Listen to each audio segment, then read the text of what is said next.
Ne? Beni apar. Beni apar. Hara aparım dur görün. Dayım beni apar. Ha sen ne kaşıkçıyım sen?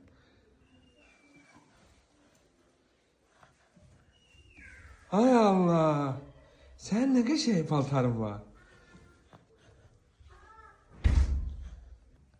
Sen ne kaşıktı paltarın? Hadi. Bu da təzədir. Bəs yukarının içində ne var?